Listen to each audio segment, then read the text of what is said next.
இன்றே டவுன்லோட் செய்து உங்கள் ஃபேவரட் ஷோக்களை என்ஜாய் பண்ணுங்க.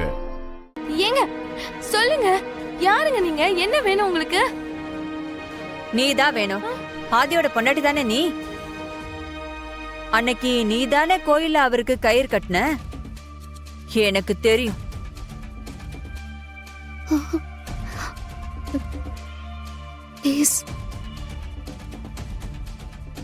நீங்க தப்பா நினைச்சிருக்கீங்க. என்ன தப்பா இங்க கூட்டிட்டு வந்திருக்கீங்க.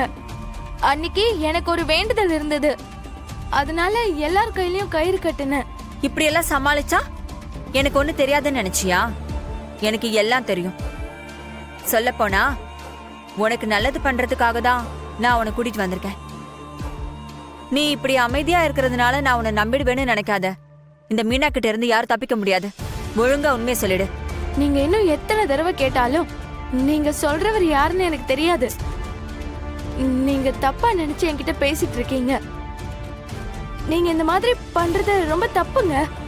என்ன பாரதி இந்த பொண்ணு இப்படி பேசுறா? அவங்க தான் தெரியாதுன்னு சொல்றாங்கல்ல. அதுவும் இல்லாம வேண்டுதலுக்கு தான் கயிறு கட்டினேன்னு சொல்றாங்க. நீங்க கொஞ்சம் பொறுமையா இருங்களேன். சீக்கிரமா கரெக்டான ஆளை கண்டுபிடிச்சிடலாம். இல்ல பாரதி, இந்த பொண்ணு நம்ம கிட்ட போய் சொல்றா. இவதான் ஆதியோட பொண்டாட்டி. ஏங்க இப்படி புரியாம பேசுறீங்க? நான் எதுக்குங்க போய் சொல்லணும்? என் புருஷனோட பேரு கார்த்தி. அவரு மாங்காட்டுல ஒரு கம்பெனில வேலை பாக்குறாரு. எங்க சொந்த ஊரு கூட வேலூருங்க. என் குடும்பமே அங்க தாங்க இருக்கு. நான் எதுக்குங்க போய் சொல்லணும்? நீங்க சொல்றவர நான் கோவில்ல தாங்க பாத்திருக்கேன். எனக்கு அவரு முகம் கூட ஞாபகம் இல்ல. இது நாள் வரைக்கும் அந்த பேரை கூட நான் கேள்விப்பட்டது இல்ல. அவரை போய் ஏன் புருஷன்னு சொல்றீங்க? மேடம், நீங்களாவது கொஞ்சம் சொல்லுங்க மேடம். அவங்க தான் இவ்வளவு தூரம் சொல்றாங்கல்ல, விட்டுருங்க மீனா. அதெல்லாம் முடியாது பாரதி. விடுறதுக்கா இவ்ளோ கஷ்டப்பட்டு இவளை இங்க கூட்டிட்டு வந்திருக்கேன்? அதுக்காக இல்லங்கிற விஷயத்த இருக்குன்னு யாராவது ஒத்துப்பாங்களா?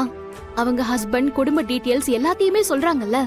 இதுக்கு மேலயும் அவங்கள இங்க வச்சிருக்கிறது சரியில்லை. நல்லா சொல்லுங்க மேடம். இவங்க யார தேடுறாங்கன்னு கூட எனக்கு தெரியாது. ஆனா கண்டிப்பா இவங்க தேடுற ஆளு நான் இல்லங்க. நல்ல வேலை இப்போ நீங்க வந்தீங்க. என்னை கட்டி போட்டு வாய ஒட்டி கத்தியெல்லாம் வச்சு என்ன மிரட்டினாங்க. என்னை கொடுமைப்படுத்திட்டு இருந்தாங்க. இத போய் நான் வெளியே சொன்னா என்ன ஆகும்னு தெரியும்ல.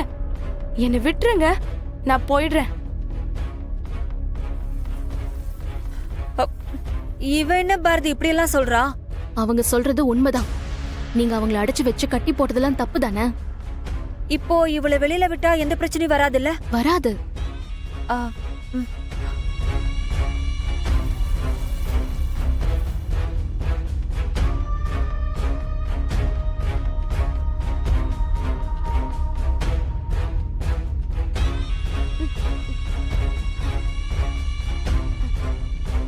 நீங்க இப்படி பண்ணதுக்கு நான் போலீஸ்க்கு தான் போகணும்.